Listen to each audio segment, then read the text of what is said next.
as non-executive directors, with the appointments made after an independent board evaluation recommended an expansion of the board to be fit for the future. Interesting stuff, yes. Simon Johnson has been kind of making his presence felt a little bit, hasn't he, when he's been in this interim role, so it's not at all a shock that he was appointed chairman. No. And maybe already we've seen him do more than Brian Barwick was seen to do in his 2 terms. Yeah. I don't know if that's fair. I think, well, it certainly has the appearance of that, yeah. Yeah. I've got to admit, I only know what was on the press releases about Rimler Akhtar and Sandy Lindsay, but it seems like Dr. Akhtar has had a lot of involvement in sports organisations across the whole world, so that means that she should bring in a different perspective. And I think, if I'm right, Sandy Lindsay has worked in like auditing and that sort of stuff, or for like that sort of side of things, so maybe can bring a professional expertise as well to the operation that the Rugby Football League maybe sometimes has been lacking, because it does feel like Simon Johnson has all the credentials of every other person we've ever seen in the role recently and who's let us down. So hopefully he does not do that, and early signs are that he wants to mix things up a bit, so that's positive. Yep. This is maybe the big news story, but we've all known about it for so long. England halfback Luke Gale has joined Leeds Rhinos from Castleford on a 3-year deal for an undisclosed fee. The 31-year-old, who has returned to the club where he started his career, missed the whole of Tigers' 2019 season with a ruptured Achilles. Gale played in England's World Cup final defeat by Australia in December in 2017, 2 months after winning Super League's Man of Steel award. Gale, who had 2 years left in his Castleford contract, joined the Tigers from Bradford Bulls in 2015 and made more than 100 appearances. So the undisclosed fee, believed to be in the region of £150,000. So a lot of money has been put into Leeds Rhinos signing Luke Gale and hoping he's going to be the solution. We had a Leeds Rhinos fan get in touch, Josh. He said he seems pleased to be signing back to his hometown club, so has the potential passion for the club, which is good. We need a better number 7, and he previously has been that, but injuries are my only concern. I think I might have to get his agent to sell my car. It will pass an MOT, but definitely won't last 3 years. Very true. And Anon picks up on a similar theme, saying, what do Leeds and Gale's new hairline have in common? Both are trying to salvage something past its use-by date. I mean, why be anonymous with a gag like that? Come on. It's a good one, yeah. Carsten said Leeds need a halfback, and Castle will probably have 2 young guns in the halves for the next few years and some free cap space. So good business for both sides. Tom Andrews said, good business for Cass here. Barely played in 2 years. Huge fee. Big wage bill gone. On the other hand, if he fires for Leeds, then they have one of the best halves in the comp.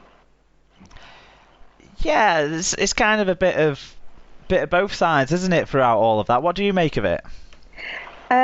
I think it's a massive risk signing him for 3 years when he's 31 and having had poor injuries. I can see him having a good year and then, sort of fizzling out. Yeah, I suppose he had one absolutely exceptional year at Castleford, one decent year before that, and one injury damaged year after that, before this year was a total washout, wasn't he? So It's kind of like, how much will Leeds get out of Luke Gale? Leeds. Who do you think's got the better of the deal, Castleford or Leeds? Castleford. I'm inclined to agree. I think the other issue is Leeds don't seem to know how to play a halfback. Yeah, actually, if you think back, I mean, Danny Maguire was obviously an outstanding player for them in the halfback position, but he was so naturally gifted. Did anyone ever coach him? Yeah. As in, like, you know what I mean? Did he need anyone to coach him? Or did they just say, hey, Danny, just like run behind people and get the ball and score? Yeah, whereas Luke Gale was a late bloomer, really, wasn't he? He was okay at Bradford, but had a lot of mistakes in him. It's really under Powell and particularly the other two halfbacks as well on that three halfback sort of coaching staff that Castleford have helped really develop him as a player, it feels like. Yeah. So I know Richard Agar, he played a bit of halfback, but Richard Agar he wasn't a top level player, was he? But he's we'll see on that count. And also, what does it mean for young Callum McClelland as well at Leeds? He's going to have to wait now behind Gale and Louis again, even though everyone's been hugely impressed by him in the last month of the championship season. Yeah. But I suppose it's good to have choices for Leeds. I do think Castleford are getting a sizable six-figure sum for a player who it showed that they didn't really. Like, they maybe missed on occasions in the last 18 months, but not consistently missed him, have they? No, they've had people that have stepped in. I mean, I don't know. I think Truman needs to have a big off season and come back a bit more consistent, but in games he has performed. Yeah, and the strong word is Danny Richardson will be assigned to. I'm not sure exactly when or if that's going to get confirmed, but Danny Richardson is going to be signed by Castleford as sort of the replacement for Luke Gale in a way. I mean, his kicking game is fantastic. He's got a really strong all-round kicking game, Danny Richardson, and that's two young halfbacks there that they might actually be able to really get to grips with. Both very talented and both need to develop consistency, but I suppose if one's firing when the other isn't, that's a good recipe. But also, I think Castleford have got creative players in other places. They've got Matautier, they've got Rankin, who offer quite a lot as well. That's a fantastic segue to the next piece of news. So Jordan Rankin will remain at Castleford next season, and Joe Wardle at Huddersfield after the Super League clubs renewed their swap deals. Australian utility player Rankin, who's 27, scored 11 tries in 22 games for Cas this season. Meanwhile, 28-year-old Wardle grabbed 7 tries in 16 games in a season that the Giants battled relegation. Was this really news? I actually didn't realise that they were still on a swap deal. It just feels like a natural continuation, doesn't it? Yeah, I thought it had already been made sort of permanent. Yeah, well, there you go. Me and you both, Sarah. But the news is official there. They're both going to be at those clubs still next year. Ireland international Ronan Michael has signed a one-year contract with Huddersfield's first team after impressing in their academy. Michael, who hails from Balbriggan in Ireland, only took up Rugby League in 2017 with Longhorns RL in Ashbourne. The prop was selected for Ireland in 2018, earning 3 caps in the European Championships. So, real Irish talent getting a Super League chance next year. Yeah. Catalans have given young prop Lambert Belmas a new one-year deal. The 22-year-old made his Super League debut in 2017, making 15 appearances so far. 15 first-team appearances so far. He's also earned 4 caps for France. A news story that you might have been thinking a little bit more about than some of the other series. Hull FC appointing Kieran Patil to Lee Radford's backroom staff after his resignation as boss of Widnes. The 42-year-old left Widnes last Friday, just 2 months after signing a new contract with the Championship club. Patil has now signed a 3-year deal with the Black and Whites and will take charge of their reserve team. What do you make of this move for your side? I'm happy with it.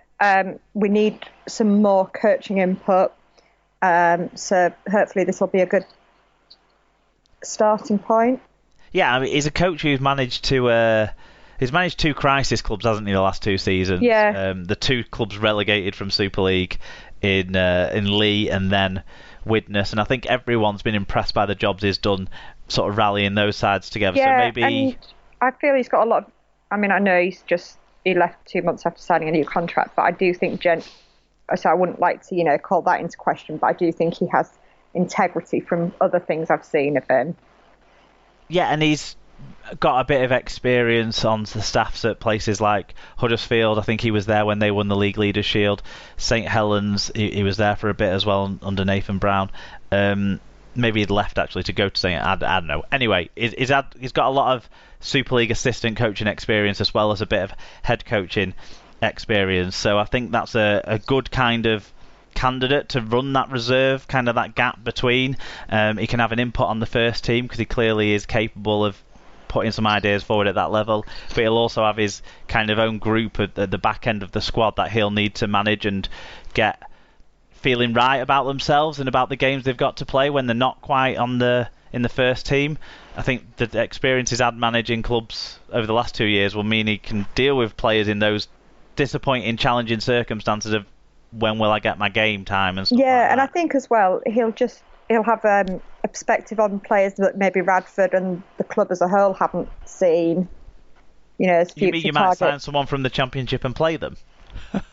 We've done that once or twice, I think. I think you've signed a few and not played them. Yeah, we've done more of that, but I'm sure we've played somebody.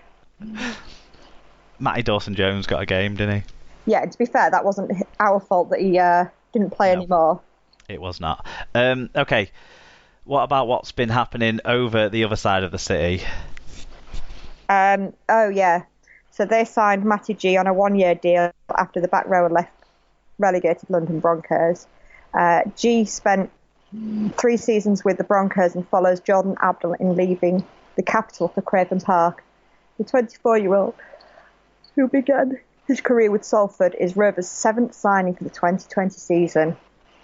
Tom Andrews got in touch. He said, very happy at this. Was one of the London players I hoped we would sign. Young, non-quota, and on a 1-year deal. What can go wrong? Oh, it's KR, so lots. Not very optimistic for next year then. 7 signings already. What do you make of the kind of big turnaround that Hull KR are having, and how do you think that'll affect them next year? To be honest though, they operate a revolving door year in, year out, and during the season as well. I don't see how it can be great for morale, because 3 weeks' time you don't know whether you're in or you're out, do you? It's just a big changeover, isn't it? And whether Tony Smith might stop that once he's got his squad together, that's a possibility, isn't it? We don't know, but it doesn't make me think they're going to be pushing for the playoffs next year. No. Because there's a lot of different parts there to figure out, and they've still got to figure out who they're going to sign at halfback. And it's a 1-year deal. Yeah. So actually, next year, is he going to be out and someone else going to be in? That's a really good point. You don't know, do you? There's a bit too much forever in transition, I suppose. Yeah. Okay, Castleford Tigers have handed out 2 lifetime bans following the use of an incendiary device at their playoff game with Salford. The club have thanked fans for their information regarding the incident, which helped to identify the culprit. So Castleford showing that they really take it seriously, these smoke bombs and flares and these sorts of things that are kind of making the terraces unpleasant at times. I've certainly experienced it a couple of times, especially when Wigan travel to St Helens. Some knobhead seems to think it's the perfect opportunity to make us all choke. But there you go. Yeah, lifetime bans. I don't know enough about the people who did this to see if it's not a first offence and that sort of stuff. I certainly think taking it seriously though and making people realise that when the clubs say they don't want something to happen and it happens, there will be consequences. Exactly. Yeah. I think as well, this is something that is starting to really rear its head at this season, particularly. Smoke bombs or flares or whatever they are. And I think clubs do need to start clamping down on it, because otherwise it's just going to get more and more. Yeah, it's all sorts of negative behaviours, isn't it, that need to be sort of stamped out. I know, the club I support, looking into some instances and handing out some bans to fans and stuff for behaviours as well. I do think it's across the board that the clubs are doing this, and we want to make our terraces a more friendly environment for everyone to be. I'm not saying sanitise the terraces, but certainly make it that no one is put off going to games because of things like this. I mean, it's one thing, isn't it, to have a go at the players on the pitch, or the opposition, give them a bit of verbals and all the rest of it. Yeah. But abuse on the terraces and behaviour like this, it's something completely different. No, exactly. I find the this sort of stuff, along with the throwing of beer when something either goes for or against your side. I often find the people doing these sorts of